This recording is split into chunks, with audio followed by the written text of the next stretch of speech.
Сәлем достар, бүгін сіздермен өте дәмді, жұмсақ болып шығатын синнабон рецептісімен бөлісемін. Видеоны соңына дейін қарауларыңызды сұраймын. Ең алдымен табағымызға жылы сүтімізді құйып, үстіне ашытқыны, қантты және тұзды салып араластырамыз. Барлығының мөлшерін описаниеде толық жазып қалдырамын.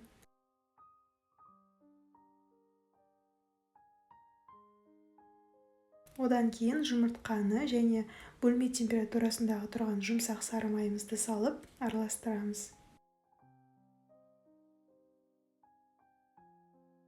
Ал енді ұнымызды саламыз.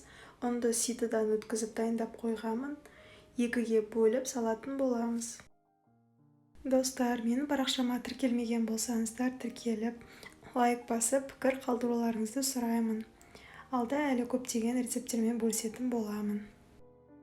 Оның барлығын салып болғаннан кейін осылай біріктіріп аламыз. Қамырымыз басында қолға жабысқақ болып келеді.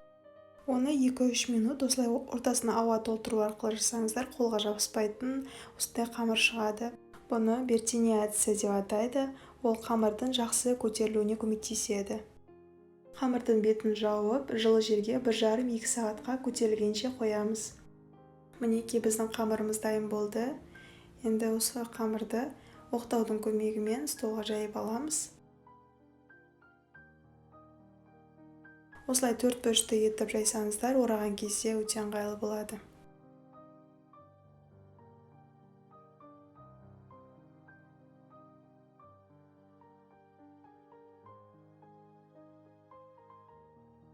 Ал енді бөлме температурасындағы тұрған сары майымызды қамырдың үстіне осылай қасықтың көмегімен барлық жеріне қалдырмай жағып шығамыз.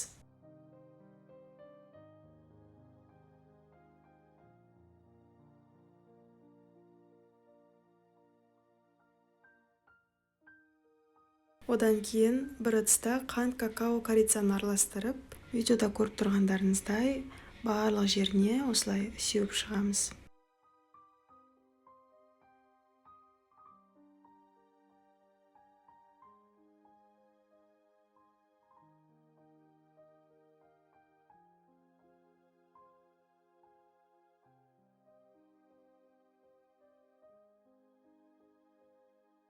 Ал енді бір жақ шетінен жаймендеп орап бастаймыз.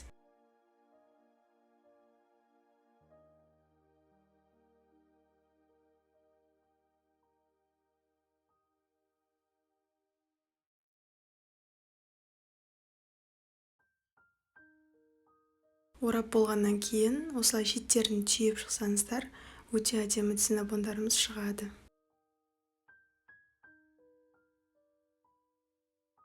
Бөлуі жеңіл болу үшін осылай теңдей екіге бөліп аламыз. Енді осыларды бірдей етіп, кіші бөлшектерге бөліп аламыз.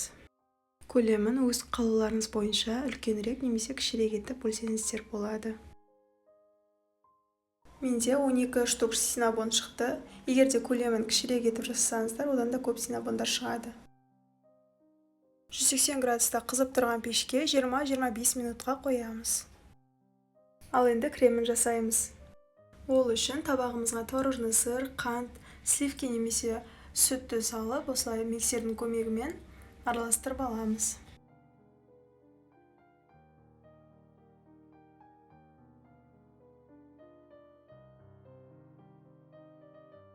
Біздің синнабондарымыз дайын болды. Енді бетіне жаңағы дайындап қойған кремімізді барлық жеріне осылай жағып шығамыз. Синнабондар пісіп болған соң, кремді бірден жаққан дұрыс, сол кезде біздің синнабондарымыз өте жұмсақ, дәмді болып шығады. Дәл осы рецептпен жасап көруге кеңес беремін. Отбасыңызға, жақындарыңызға ұнайды деген сенімдемін. Видеоны соңына дейін қарағандарыңыз үшін рахмет. Сіздермен болған Айдана.